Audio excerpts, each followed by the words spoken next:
reason that I am here today, I think, is because of my brother.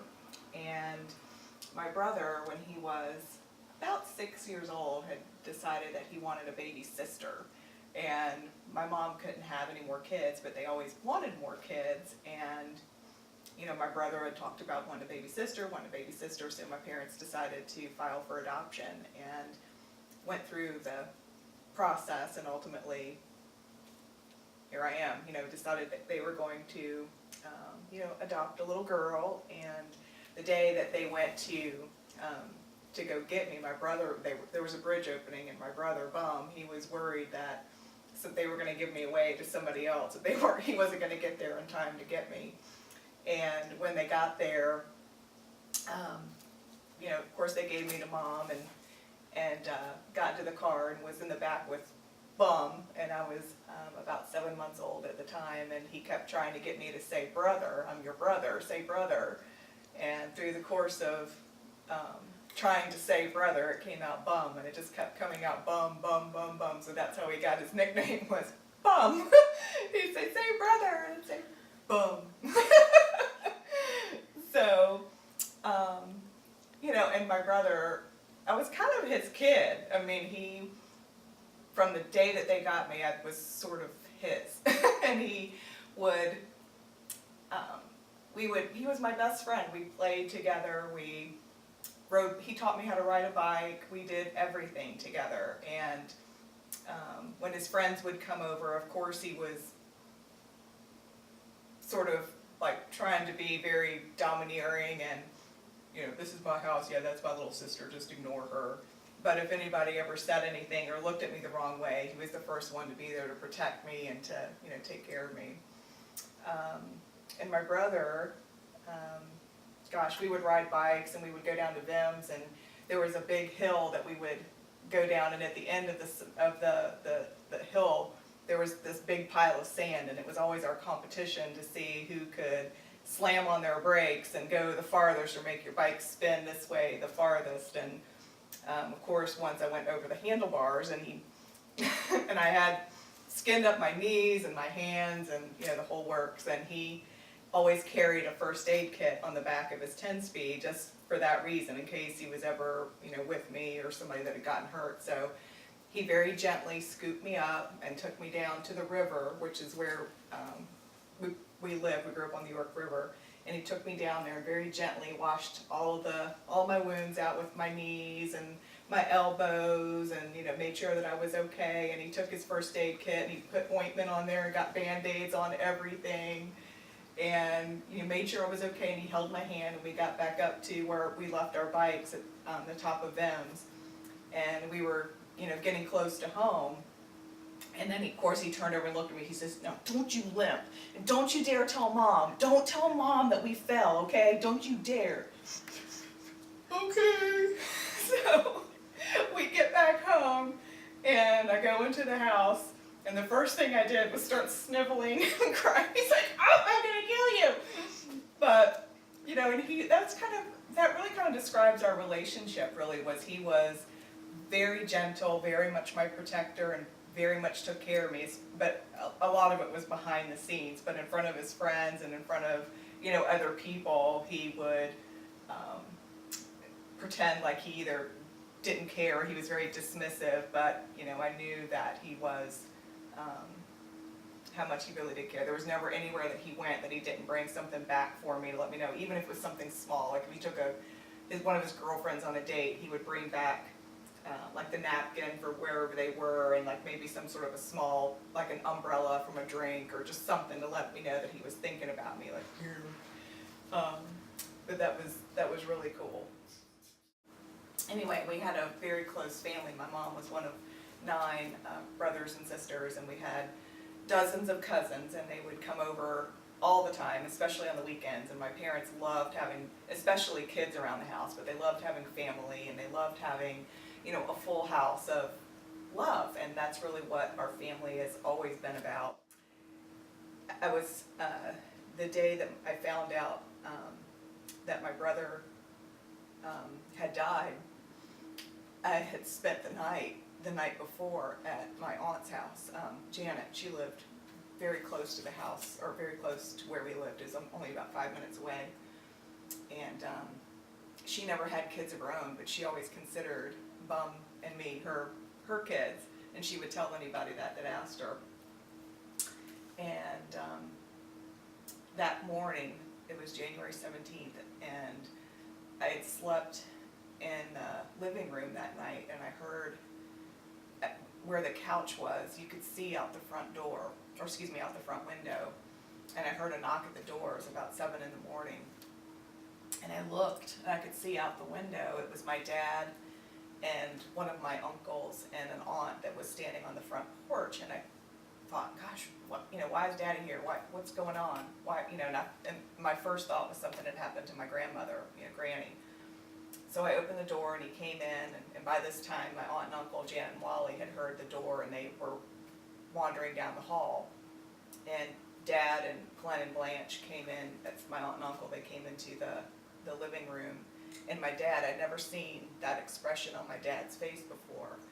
And Janet was the first to say something, and she said, "Oh my God, something's happened to Mother. What's wrong with Mother?" And Dad couldn't speak, and he just shook his head. And he didn't say anything. He just shook his head no. And then she said, "Oh God, it's Marion. It's Marion. What's wrong with Marion?" Again, he shook his head no. And I'm standing there, and I'm looking at my dad, and I was terrified because I'd never seen him look so sad or so scared before. And he grabbed my hand, and he walked me back over to the sofa, and he sat me down, and he looked at me, and he said, "Baby, I've got something to tell you." And I said, "What?" And he said, "Your brother was in a car accident last night." And I said, "Oh my God, is he okay?" I said, "What hospital is he in? How is his shoulder?" My brother was a football player, and he had recently dislocated his shoulder, and he had had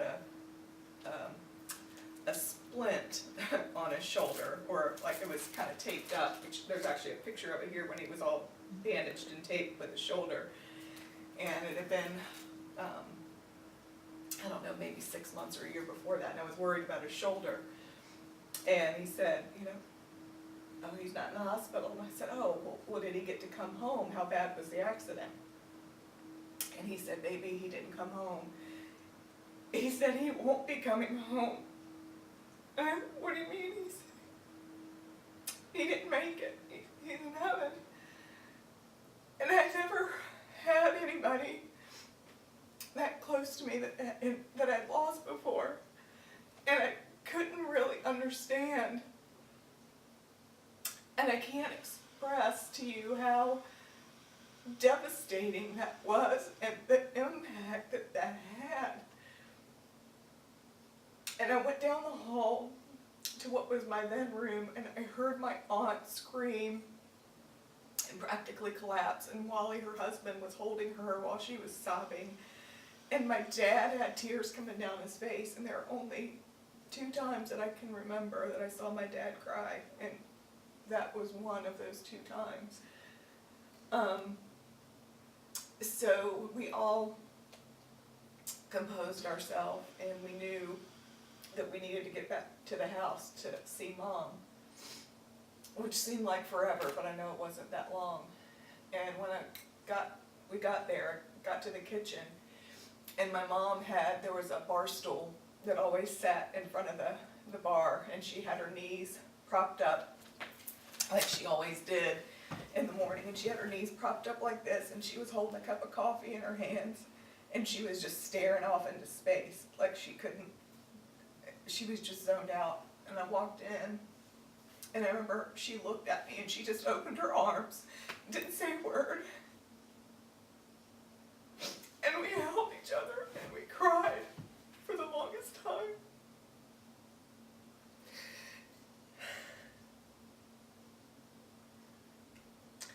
And people came from everywhere, people that I don't even remember meeting before, the entire community that knew my brother pulled together, or knew my parents. We had so many people at the house, it was a blur just how many people that cared and came and either brought food or just spent time. And nobody wanted especially my mom, to be by herself. But I remember when we went to the funeral home, and it was just the family, it was before the visitation or anything, and we went. And I remember Mom didn't want me to see him at first because they hadn't seen him yet. And I sat in a chair out in the hallway, out of view from where his body was. And I remember Dad holding on to my mom really, really tight. And an aunt and uncle were behind him. And they walked into the room. And I remember my mom's scream when she saw him. It was primal. There's nothing, her soul came out through her that day when she saw him. There's no other way to describe him, that scream. And they stayed in there for I don't know how long. And I just remember I remember the scream.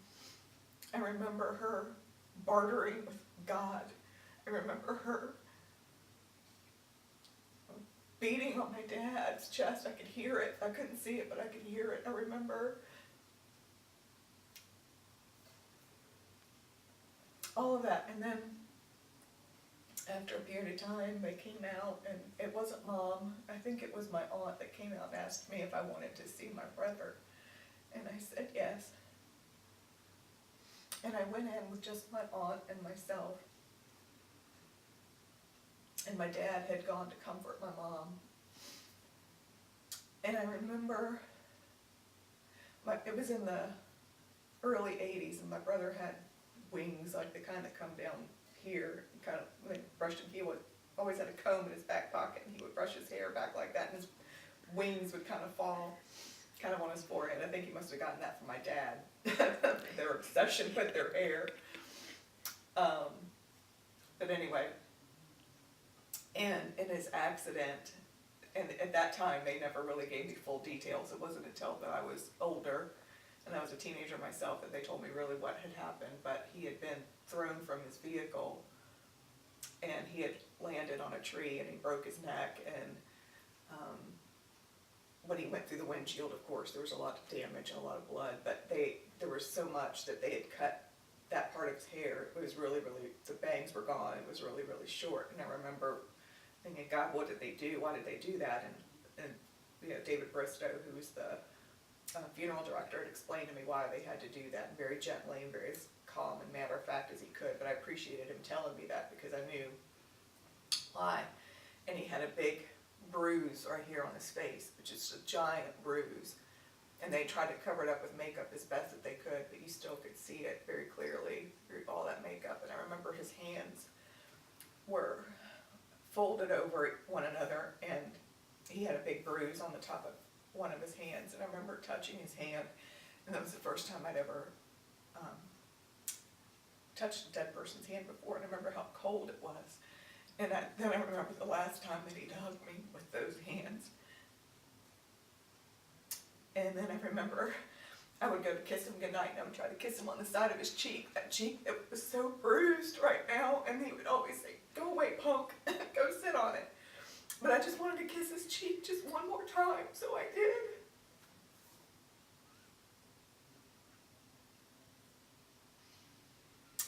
And